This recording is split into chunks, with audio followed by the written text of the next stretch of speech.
गुरुजी प्रणाम। प्रणाम भैया। गुरुजी, प्रत्येक मनुष्य सुख की कामना करता है, तो उसके जन्मांक को देख करके हम लोग कैसे ये निर्धारित कर सकते हैं कि किस कर्म को करके वो सुख की प्राप्ति कर सकता है? हाँ भाई, ये तो उचित ही है कि हम लोग जो भी कर्म करते हैं उस कर्म के पीछे का जो प्रयोजन है वो सुख ही होता है। लेकिन ये बात भी सत्य है कि सुख के साथ दुख जुड़ा हुआ है। तो पता लगा हमको सुख की तो प्राप्ति हुई है, साथ में कुछ ना कुछ कष्ट या दुख का भी हमको अनुभव हुआ। और जीवन में क्या होता है कि हम लोग कुछ कर्म करते हैं सुख के लिए, लेकिन सुख की प्राप्ति ही नहीं होती है। और जीवन भर हम ये समझ ही नहीं पाते हैं कि हमको किस कर्म से सुख की प्राप्ति हो रही है या सुख की प्राप्ति होगी। तो ज्योतिष हमारे यहाँ पर मदद करता है कि अगर हम अपने जन्मांग में ये देखें कि किस कर्म को करने से हमको सुख की प्राप्ति होगी, और अगर हम वो कर्म अपने जीवन में और उस कर्म को अपनाएं, तो मेरा ऐसा विश्वास है कि आपको फिर जीवन पर्यंत सुख की कमी नहीं होगी।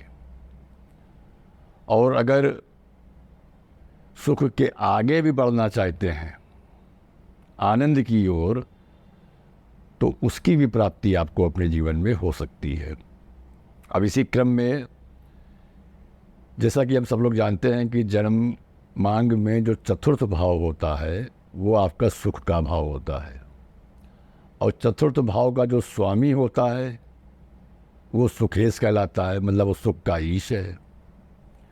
तो इसका अर्थ ये हुआ कि चतुर्थ भाव और चतुर्थ भाव का जो स्वामी ग्रह है उसकी स्थिति हमको देखनी चाहिए कि वो कहाँ पर स्थित है। अब वो किसी न किसी भाव में स्थित होगा ही। प्रथम भाव से लेकर के द्वादश भाव के मध्य वो किसी न किसी भाव में जरूर स्थित होगा। और आप इस बात का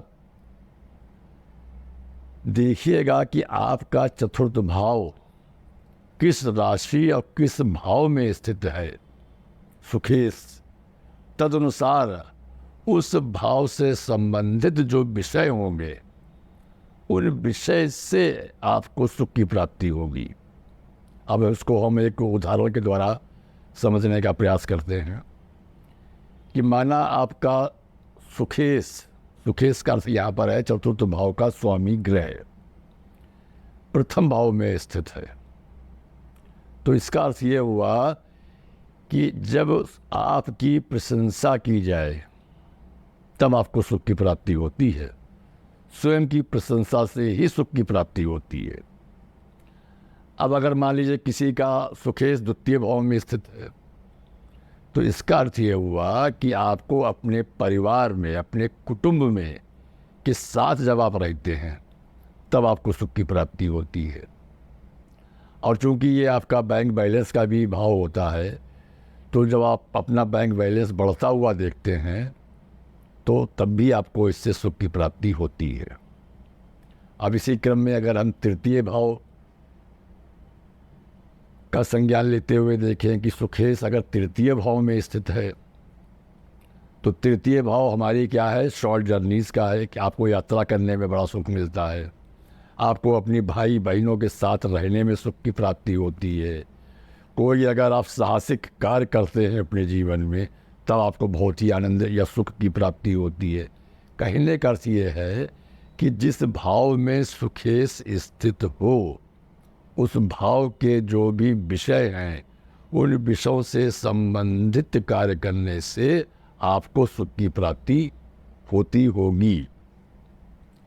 अब अगर हम सुख से थोड़ा सा आगे बढ़ना चाहें, क्योंकि सुख के साथ में दुख जुड़ा हुआ है, लेकिन सुख के साथ अगर हम आनंदित भी होना चाहें अपने जीवन में, तो उसके लिए हमको किस भाव का विश्लेषण की आवश्यकता है या किस भाव को हमको देखना चाहिए।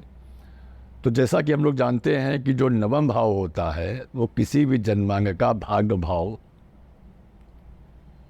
कहलाता है या धर्म का भाव कहलाता है। और अगर भाग आपके जातक के साथ में हो तब व्यक्ति का सुख और आनंद अपने चरम सीमा पर होता है। तो इसी प्रकार से अगर हम ये देखें कि चतुर्थ भाव का नवम भाव कौन सा हुआ, द्वादश भाव होता है। चतुर्थ भाव को लग्न मान करके यदि हम चतुर्थ भाव से नवम भाव की बात करें तो वो द्वादश भाव होता है। इसका अर्थ ये हुआ कि सुख की जो चरम स्थिति है वो कौन सी हुई, द्वादश भाव हुआ। और उसी को हम लोग कहते हैं आनंद का भाव, मोक्ष का भाव। तो अगर आपको परम सुख की प्राप्ति करनी है तो आपको द्वादश भाव के जो विषय हैं उनको आत्मसात करना पड़ेगा।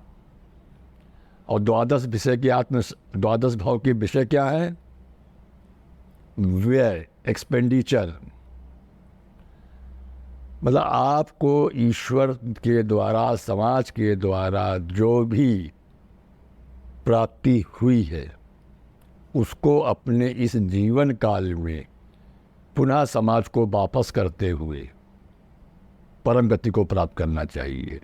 और जो व्यक्ति ऐसा करता है कि अपने जीवन में समाज के प्रति उसके जो भी कर्तव्य और दायित्व हैं या समाज से उसको जो कुछ भी प्राप्ति हुई अपने जीवन काल में और अंतिम समय से पूर्व अगर उसने उसको समाज में वापस कर दिया है या वो वापस करने की प्रक्रिया में है, तब वहाँ पर उस जातक को आनंद की अनुभूति प्रारंभ होना शुरू हो जाती है।